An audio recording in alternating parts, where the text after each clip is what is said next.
친한 그 목사님께서 저한테 해주신 이야기가 하나 있습니다.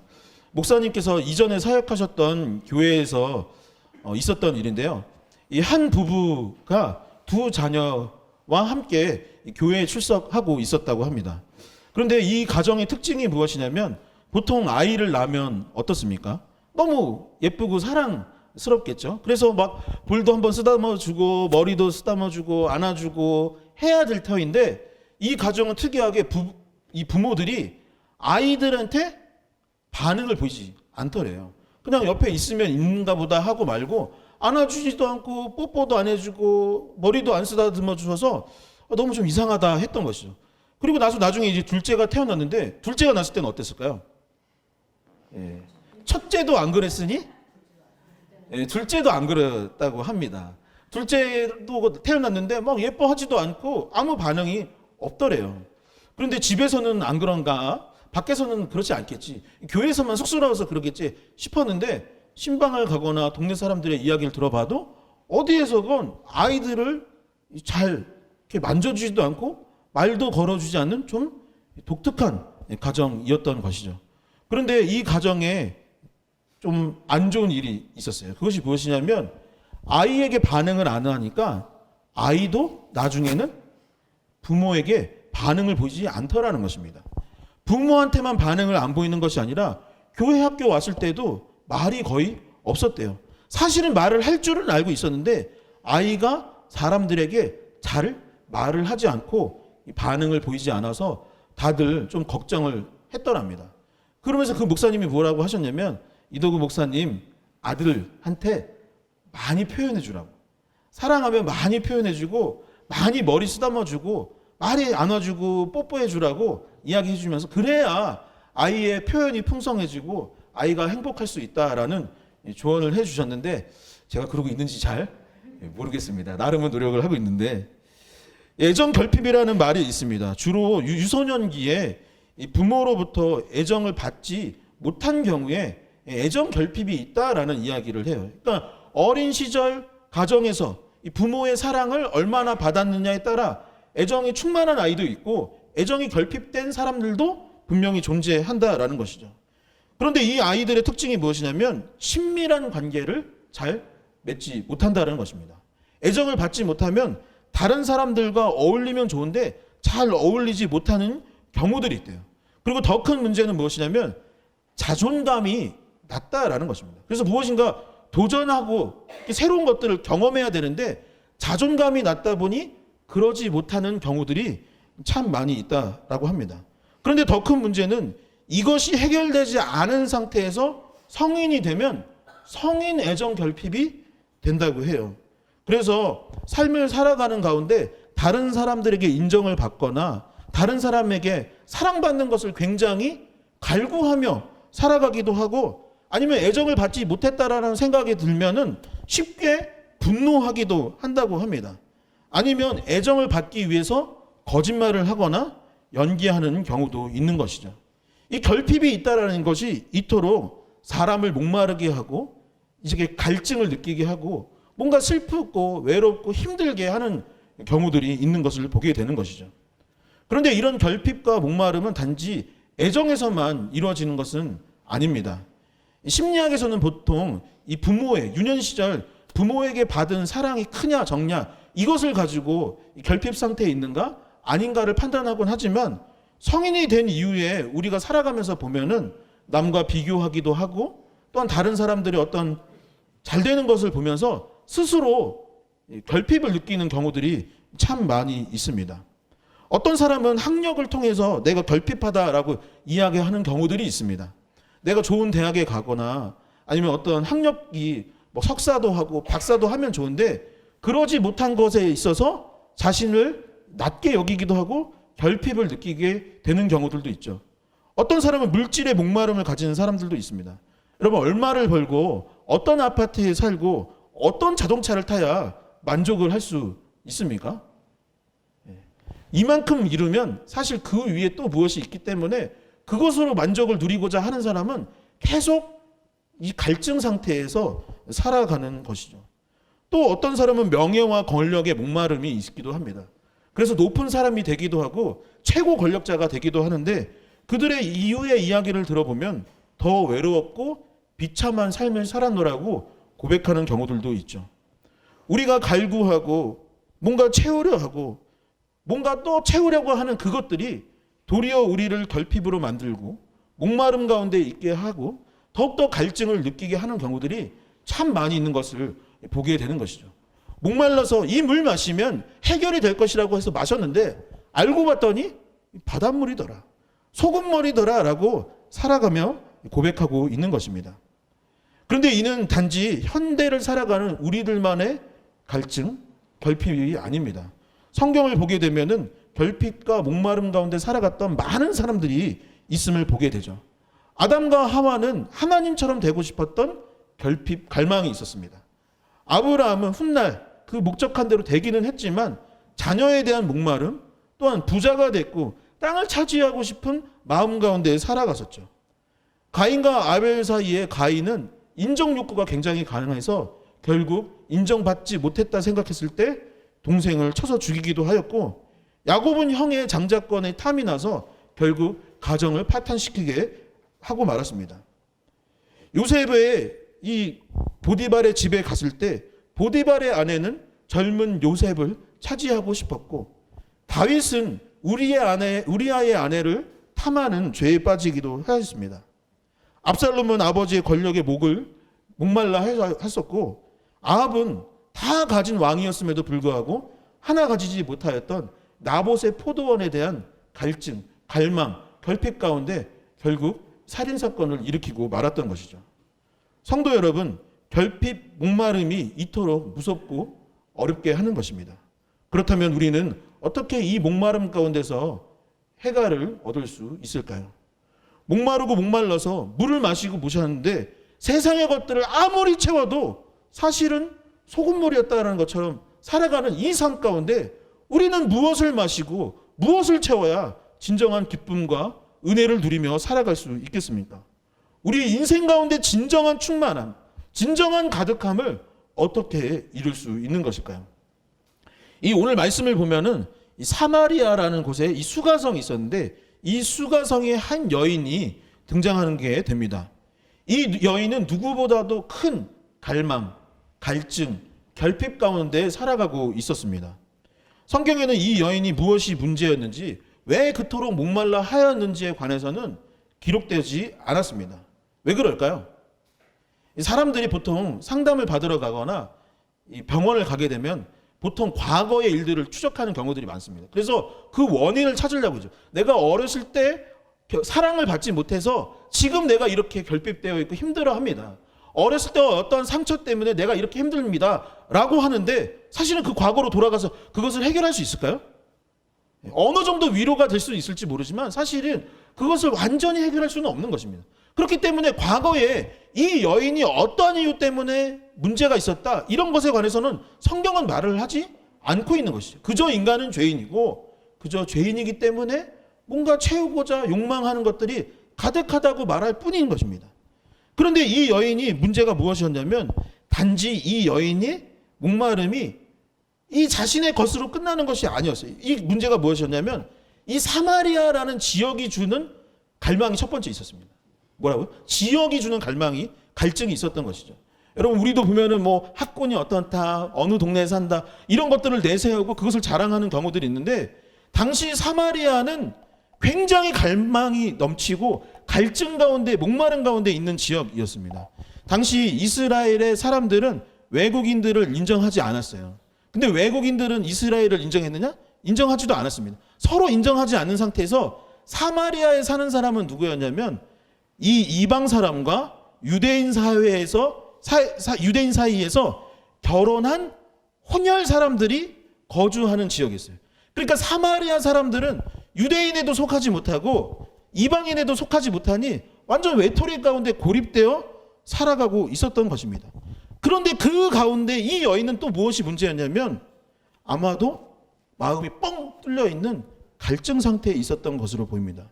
왜 그러냐면 이 여인이 부단히 무언가 노력을 하고 해결을 하려고 노력을 하는데 그것을 채움받지 못하고 있었던 거예요. 그래서 무엇으로 채우려고 했냐면 이 남자로 채우려고 하고 있었던 것입니다. 5번 결혼을 하였고 지금도 어떤 남자와 함께 살고 있었는데 더 큰 문제는 그렇게 행동함으로 말미암아 더 고통스러웠던 거예요. 사람들 앞에 자신이 6번째 남자와 살고 있다는 것을 밝히는 것이 너무나 꺼려졌고 이스라엘의 12시는 너무나 더워서 사람들을 만날 수조차 없는 시간이고 그 시간에는 아무도 노동을 하지 않았었는데 이 여인은 사람들을 피하고 싶어서 이 12시에 우물가에 가서 물을 기르는 일을 하고 있었던 것이죠. 사랑하는 성도 여러분, 이렇게 힘들고 어려움 가운데 있는 여인, 누구보다도 목마르고 누구보다도 결핍되고 누구보다도 외롭고 누구보다도 힘든 삶을 살아가고 있는 이 여인의 목마름이 어찌 해결될 수 있겠습니까? 뭔가 채우려고 해도 채워지지 않는 이 인생 가운데 무엇을 채워야 이 여인이 목마름에서 해결되어서 충만함으로 변화될 수 있을까요? 함께 하나님의 말씀을 찾아보도록 하겠습니다. 요한복음 4장 7절의 말씀을 함께 읽어보도록 하겠습니다. 함께 읽겠습니다.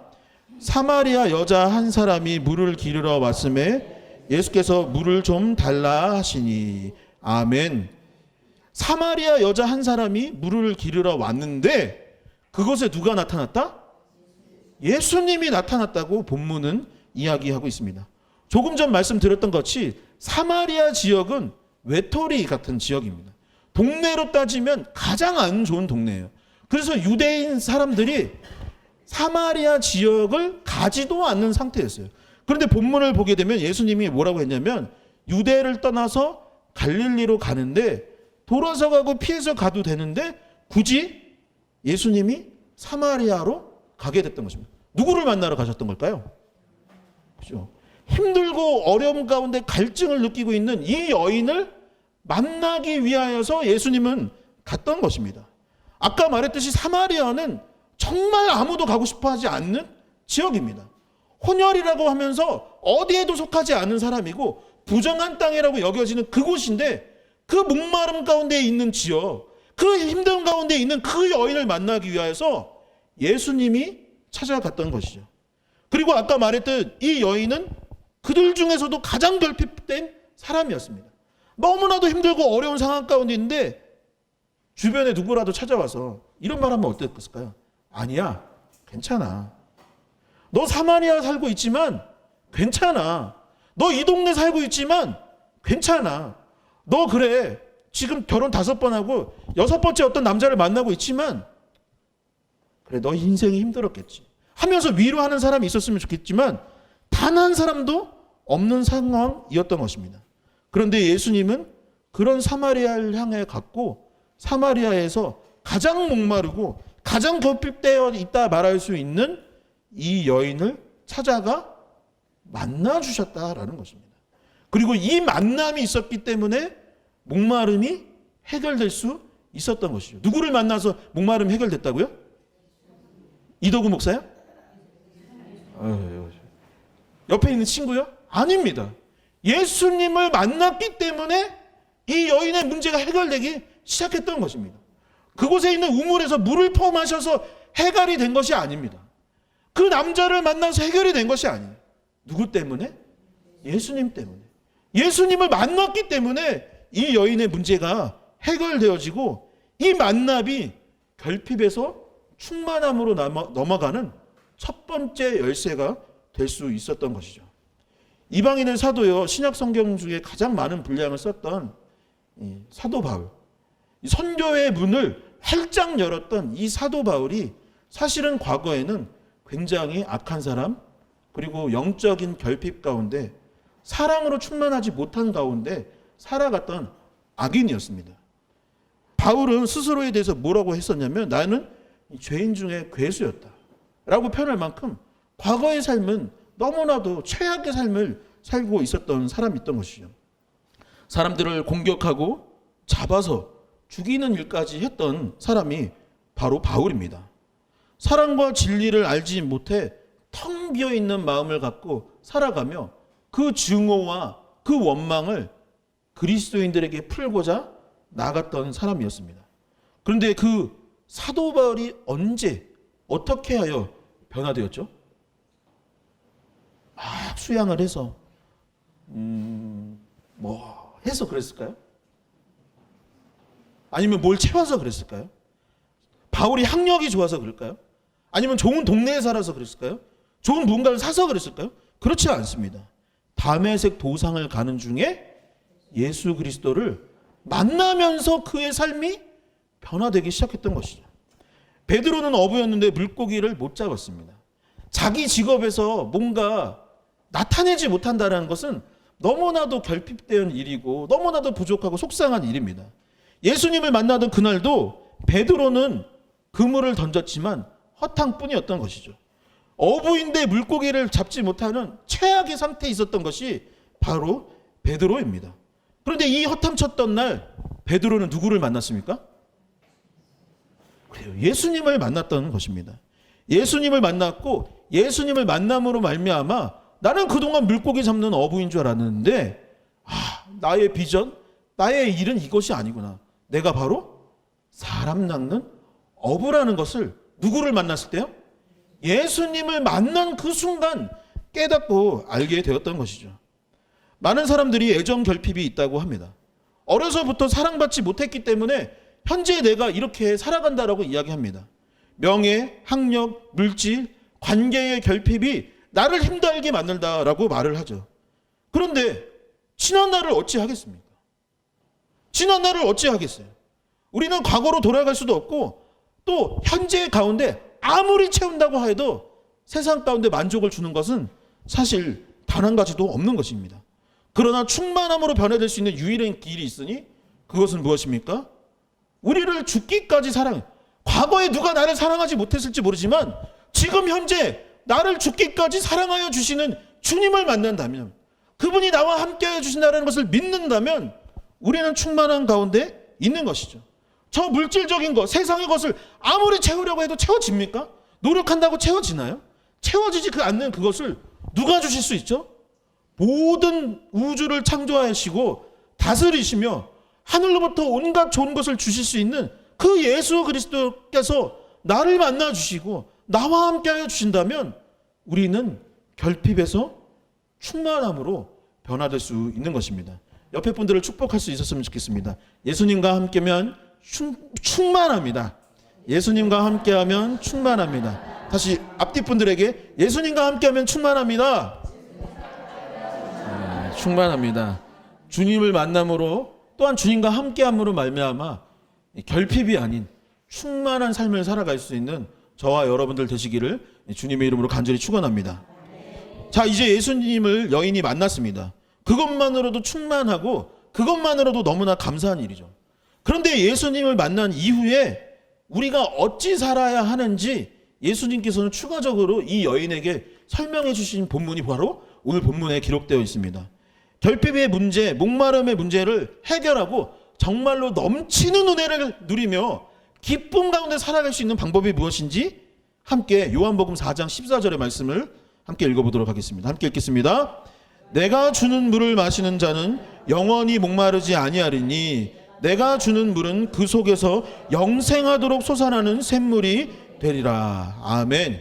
예수님을 만났어요. 그리고 예수님께서 뭐라고 하셨냐면 이제 나를 만났으니 내가 주는 물을 마셔라. 이 물을 마시면 영원히 목마르지 아니할 것이고 그 물은 그 속에서 영생하도록 솟아나는 샘물이 될 것이다 라고 이야기하셨습니다.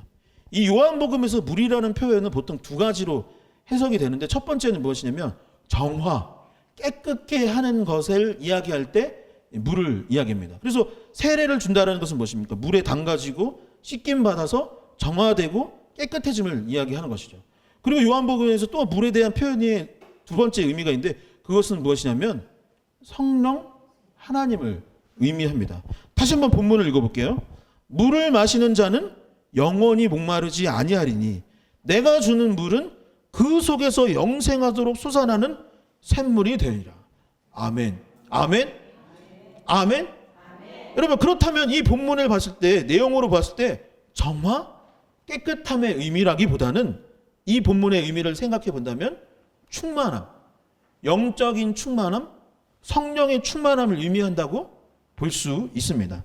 여인은 결핍되었고 목마름 가운데 살아갔습니다. 예수님을 만난 것으로도 충만하고 충분하지만 여러분, 그 충만함의 문이 이제 만남을 통하여서 열렸다면 우리는 이제 무엇을 통해서 변화되어야 하느냐? 성령의 충만함, 성령의 기름 부심으로 말미암아 우리의 삶이 가득 목마르지 아니한 삶으로 전환되어야 하는 것이죠. 그리고 그 비결에 대해 예수님은 다음과 같이 말씀하셨습니다. 이 마음에 새겨지도록 요한복음 4장 23절에서 24절의 말씀을 큰 목소리로 한번 같이 고백해 보도록 하겠습니다. 함께 읽겠습니다. 아버지께 참되게 예배하는 자들은 영과 진리로 예배할 때가 오나니 곧 이때라. 아버지께서는 자기에게 이렇게 예배하는 자들을 찾으시느니라. 하나님은 영이시니 예배하는 자가 영과 진리로 예배할지니라. 아멘. 제가 전에 이제 성안교회라는 곳에서 사역을 했었는데, 성안교회에서 사역하던 시절에 저를 가르쳐 주셨던 김철원 원로 목사님께서 예배에 관해 가르쳐 주셨을 때 해주셨던 이야기가 있습니다. 그것이 무엇이냐면, 예배 한 번 잘 드리면 인생이 바뀐다라는 것입니다. 예배 한 번만 잘 드려도 당신의 인생이 바뀐다라는 것. 맞나요? 맞나요? 예배 한 번 잘 드려도 인생 바뀌는 거 보셨나요? 별로 안 보신 것 같아요. 예배 한 번 잘 드려도 인생이 바뀝니다. 저는 그 말이 맞다고 생각해요. 제가 청소년기에 교회를 몇 년간 한 2년 정도 출석하지 않았던 때가 있습니다. 그러다가 어느 날 친구의 전도로 교회를 나갔는데 어느 교회 갔었을까요? 네, 오늘 주한장로교회 분들이 많이 오셨는데, 네, 주한장로교회 가서 예배를 한번 이렇게 한번 드려보자라고 하면서 중등부 예배를 갔어요. 그때 주한성전 옆에 보면 현대아파트인데 그때 막 청소년들이 교회 너무 많아가지고 교회에서 예배를 못 드렸었어요. 그래가지고 현대아파트 옆에 있는 어떤 학원 빌려가지고 중등부 예배를 하던 때가 있었습니다. 그런데 제가 그 예배를 드리러 갔는데 잘못 걸렸어요. 그날이 그날이었던 거예요. 무엇이냐면 예배를 딱 드리러 갔는데 막 호산나 막 찬양을 하는 거예요. 근데 저 그때 무슨 생각이었냐면 그냥 한번 가고 말아야겠다 이 생각으로 갔어요. 그리고 그때 당시 저는 무슨 생각이었냐면 하나님은 안 계시다 확신하고 갔던 것입니다. 그런데 그 중등부 예배를 드리러 간 날 어떻게 됐을까요? 하나님한테 잘못 걸린 거죠. 아니 왜 그런지 모르겠는데 막 마음이 막 뜨거워지는 거예요. 몇 년 만에 갔는데 막 마음이 뜨거워지면서 막 눈물이 나면서 그 어린 나이에 내가 잘못 생각했다. 살아 계시는도다 라고 하면서 열심히 신앙생활을 했던 기억이 납니다. 청년 시절 예배를 드리는 가운데 목사님이 이런 얘기를 했어요. 자신의 비전을 놓고 오늘 예배 가운데는 기도할 수 있었으면 좋겠습니다. 그때 마음의 감동이 막 생겨서 그 청년 시절에 목사가 되기로 그 예배 시간에 결정을 하게 되었습니다. 군대에 입대를 해서 2년 2개월 동안 군 생활을 했어요. 여러분, 군대라는 것이 얼마나 결핍되고 목마른 것입니까? 막 뛰고 한참 땀 뻘뻘 흘렸는데 여름에 지금도 그런지 모르겠어요. 군대는 뜨거운 물 한 컵을 줍니다. 이렇게 뜨거운 물, 그러니까 배탈 날까 봐 다 같이 단체 생활 막 힘들게 하려고 하는 것이 아니라 뜨거운 물 막 주고 막 했었어요. 그리고 그때 월급이 지금은 많이 준대요. 제 그때 2등병 때 월급이 14,700원이었는데 그거 가지고 초코파이 몇 개 먹고 하면은 금세 다 결핍 상태였고, 가장 큰 결핍은 무엇이냐면 가족이 없다라는 것이에요. 그런데 예배를 드리러 갔는데 그 찬양 아직도 잊지 못해요. 힘들고 지쳐 낭망하고 넘어져.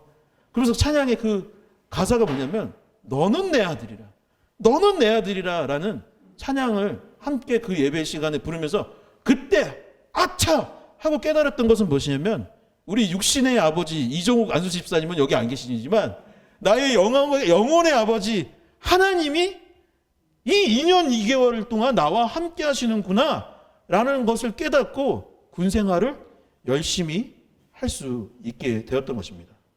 신학교 다니며 밤마다 방에서 혼자 예배를 드리기도 하였고, 기숙사에서도 예배를 드리고, 장신대 기도탑에 올라가서 친구와 함께 예배를 드렸습니다.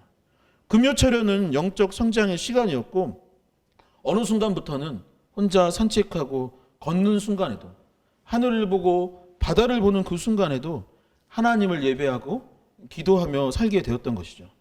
그것이 오늘을 살게 하는 힘이 되고 능력이 되고 충만함이 되었습니다. 예수님은 결핍 가운데 있는 사마리아 여인에게 다른 것이 아니라 예배를 드리라라고 이야기해 주셨습니다. 어떻게 성령 충만하고 어떻게 영적으로 충만한 가운데 살아가느냐, 어떻게 결핍과 이 갈증과 목마름을 해결하며 살아갈 수 있느냐, 어떻게 우리의 인생이 바뀔 수가 있고 어떻게 교회가 부흥할 수 있고 무엇이 우리를 온전케 하고 회복할 수 있게 하느냐, 어찌해야 남과 비교하며 이 살아가는 인생을 끊어버리고 이제 온전히 하나님의 자녀로서 살아갈 수 있느냐. 본문은 무엇이라고 얘기하느냐, 바로 참되게 예배하는 자가 되어라.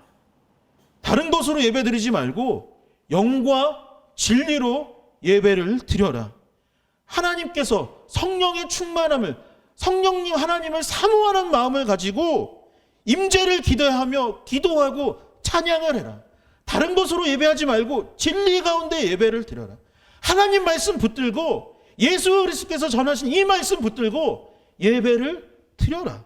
그리하게 될 때 길이요 진리요 생명 되시는 예수 그리스도께서 우리에게 충만함을 허락하여 주시고 우리의 인생을 변화시킨다라고 오늘 본문은 이야기하는 것이죠. 예배하는 자는 영과 진리로 예배해야 할 줄 믿습니다. 그렇게 예배하는 자들에게 충만함이 있게 될 줄 믿습니다. 하나님께서 진짜 필요한 것을 우리에게 채워주실 줄 믿습니다. 참된 기쁨과 은혜가 이곳에 모인 저와 여러분들의 삶 가운데 넘쳐날 수 있기를 주님의 이름으로 간절히 축원합니다. 이 말씀을 정리하도록 하겠습니다. 누구나 결핍되어 있고 누구나 목마릅니다. 성경 인물도 그랬고 저도 그랬고 우리 모두 그런 삶을 살아가죠. 그리고 그것이 우리를 괴롭게 하고 죄에 빠지게 하기도 합니다. 오늘 말씀에 있는 사마리아 여인은 첫 번째 예수님을 만났고 두 번째 예수님을 통해 영과 진리로 예배해야 함을 배우게 되었습니다. 그리고 그 여인의 삶을 통해 성경은 다음과 같은 역사가 일어났다라고 기록하고 있습니다. 함께 요한복음 4장 39절의 말씀을 읽어보도록 하겠습니다. 함께 읽겠습니다. 여자의 말이 내가 행한 모든 것을 그가 내게 말하였다 증언하므로 그 동네 중에 많은 사마리아인이 예수를 믿는지라. 아멘. 5번 결혼했고 지금도 어떤 남자랑 살고 있었던, 그래서 사람들을 피하며 살아갔던 이 여인이 지금 사마리아 땅을 변화시키기 시작했던 것입니다. 그 여인 한 사람으로 많은 사람들이 이제 예수를 그리스도로 믿기 시작했던 것입니다. 성도 여러분, 여러분들의 삶에 이런 축복이 있기를 축원합니다. 날마다 예수님을 만나고 동행할 수 있기를 축원합니다. 영과 진리로 예배를 드리는 교회가 될 수 있기를 주님의 이름으로 축원합니다. 세상 앞에 당당히 나아가서 예수가 그리스도라고 선포하여서 사마리아가 변화된 것처럼 인천 땅이 다시 변화되는 역사가 우리를 통해 이루어질 수 있기를 주님의 이름으로 간절히 축원합니다. 축원합니다. 축원합니다. 이 시간 함께 자리에서 일어나셔서 결단 찬송 드리도록 하겠습니다.